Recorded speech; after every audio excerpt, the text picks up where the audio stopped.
Hello my friends, it's Danny, and today I'm showing you how to make my easy and delicious Greek salad with a healthy Greek salad dressing, because every good salad needs a really good dressing. Now, I attempted to share this video with you last week via live stream. If you came to that video, you know it was a bit of a fail. My apologies, we did have some technical issues, but I really want you to have this recipe, so today we're gonna take it from the top. Now, traditionally, a Greek salad is made with a bunch of chopped vegetables and no lettuce, but I personally love to use some crunchy romaine lettuce at the base of this salad.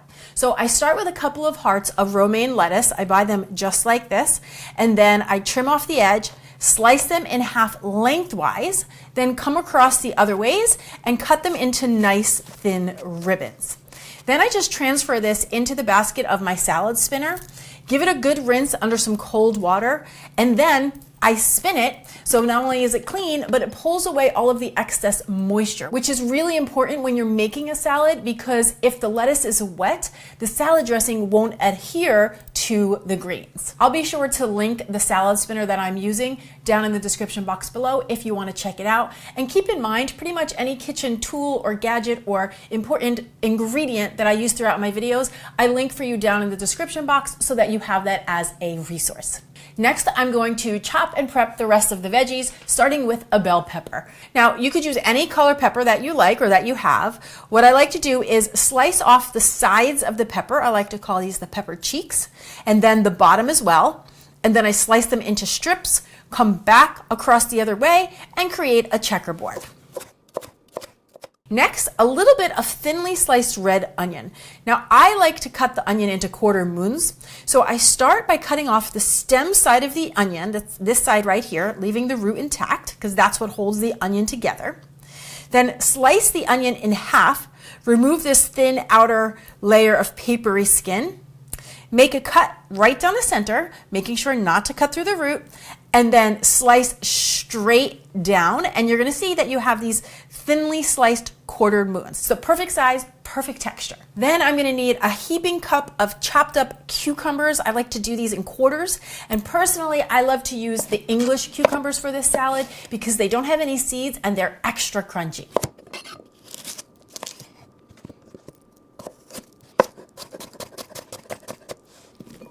I'm also going to cut 1 cup of cherry tomatoes right in half. And then I have a half a cup of kalamata olives, which are really salty and buttery and briny, and I'm gonna slice those in half as well. Okay, so that covers all our veggies. Then all we have left are chickpeas and feta cheese. So you're gonna want 1 cup of chickpeas, also known as garbanzo beans. And what I like to do is just drain them out and then rinse them under some cold water. Now, for the feta cheese, whenever possible, try to buy your feta in a full block like I have here, because when it's pre-crumbled, they need to use stabilizers and anti-caking agents so that it doesn't end up sticking together.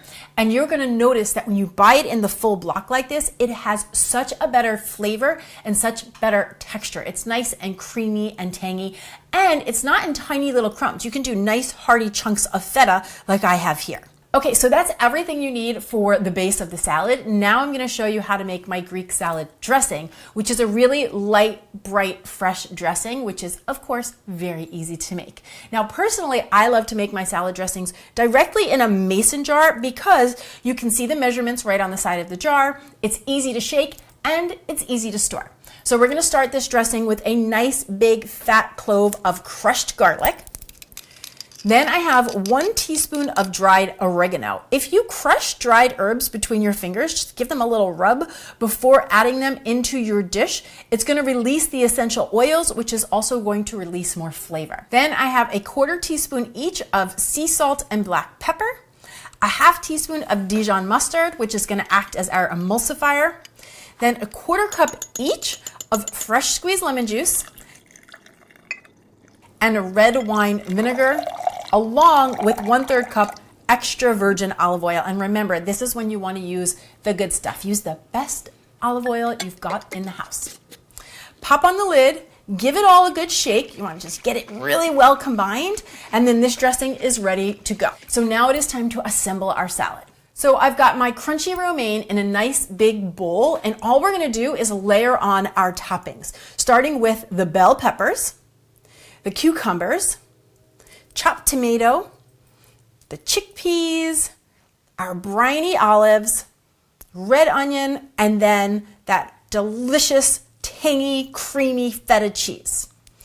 Drizzle your dressing right over the top. You want to do this right before serving. You may or may not use all the dressing depending on your personal preference. And then gently toss this all together so you can get all of the dressing lightly coated on all of those ingredients and get a little bite of everything when it's time to enjoy. Oh, the salad is so beautiful. It's so bright and fresh, such a flavorful recipe. This recipe would pair beautifully with some grilled chicken or some salmon, yet it is 100% substantial enough to stand on its own. So good. I can't wait to see how you take this recipe and make it your own. And when you do, come on down to the comments and share. And if you enjoy recipes like this, make sure to take a moment to hit that notification bell and subscribe to the channel so you never miss a new clean and delicious recipe. Thank you so much for watching. I'm Dani Spies, and I'll see you back here next time with some more clean and deliciousness. Cheers. I usually, boom. Now if you're in the market for if you yourself are